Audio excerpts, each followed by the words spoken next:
The mechanical thermostat on the left clicks over to adjust the room's temperature. The jazz musician on the right strikes chords across the keys. Both respond to their environment, and both adjust their behavior based on feedback. Despite these behavioral similarities, only the musician possesses true agency. Agency is distinct from the simple capacity to do things or execute a complex pre-written process.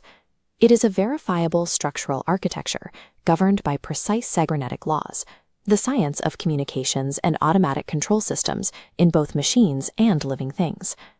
That architecture emerges from the continuous coupling of 24 distinct capabilities, organized into 5 core families. By building this architecture from the ground up, we can see why certain systems thrive in complexity, while others are designed for failure.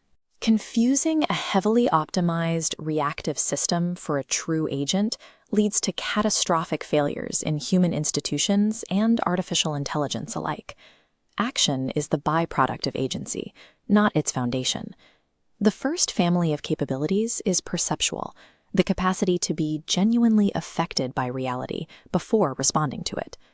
Consider 2 chefs in identical kitchens. Chef A follows the recipe exactly, measuring each ingredient to the gram and never deviating from the written instructions. Chef B tastes as she cooks, adjusting and improvising based on the actual flavor developing in the pot.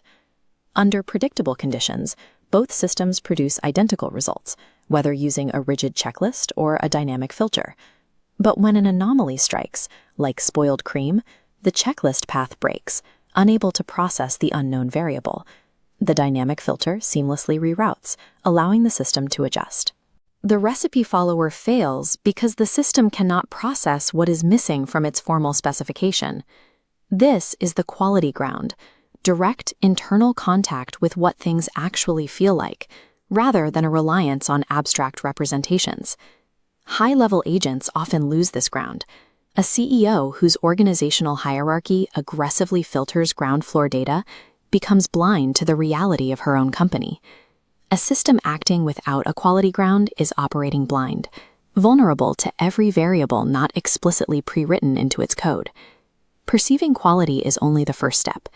The second family, action, concerns the agent's capacity to make a causal difference in its environment. Effective action is a cyclical loop. You act, perceive the result, understand it, and adjust. Quality ground lives between perceiving and understanding. When a top-down command overwrites this autonomous interpretation, it severs the circle, creating a rigid one-way vector. Replacing an agent's internal interpretation with a top-down command destroys its capacity to handle variety. The system becomes less adaptive precisely because of the attempt to control it more tightly. Action is also constrained by temporal reach, how far into the future and past an agent's coherent planning extends. Immediate operational loops, like daily tasks, rely on much slower, overarching loops, like long-term policy or generational vision, to carry them forward. Organizations that collapse their slow loops to think only quarter to quarter are structurally limiting their survival. Without those long-term cycles, the system has no architecture to carry its operations past the immediate 90-day horizon. Action without the third family, governance, is merely reactive. It lacks the sustained direction required to hold a course through time. Governance functions through a metasystem, a layer that manages operations to ensure they remain aligned with the system's core identity. Every system has rules, but the health of an agent's governance is determined by where its values originate.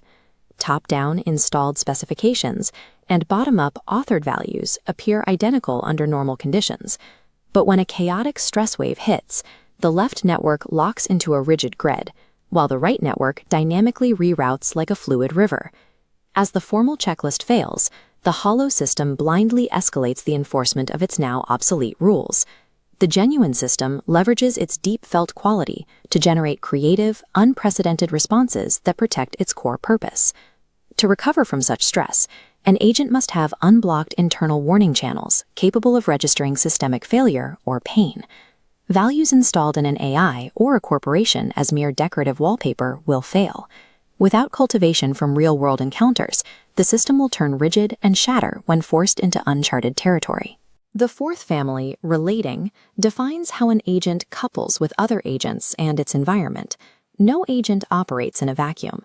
This requires boundary negotiation, a semi-permeable membrane that lets reality in while filtering out systemic distortions. This leads to the final family, development. This is structurally different from adaptation, which only changes the data flowing through existing loops. True development physically rewires an agent's internal architecture when environmental complexity overwhelms it. This must maintain a link to felt quality. If external pressures force scaling without that ground, the system multiplies its complexity, but its connections turn static, becoming fundamentally dead. This occurs in startups forced by investors to adopt professional bureaucracy before their internal culture has the maturity to support it. Forcing structural growth on a system disconnected from reality creates an illusion of maturity that masks a highly brittle architecture. The entire architecture of agency functions as a single, interdependent ensemble. Maximizing a single capability is ineffective. Operational brilliance cannot compensate for a hollow quality ground, and perception cannot substitute for action. The ultimate requirement for agency across time is the closing circle. The outputs of development must feed directly back into the base, reshaping how the system perceives reality in its next life cycle. These 24 capabilities function as a living architecture of interconnected tensions, each component relying on the health of the others. Under normal conditions, an effective agent and a hollow machine look exactly the same. The ultimate truth of a system's architecture is revealed only in the moment the environment entirely breaks the script.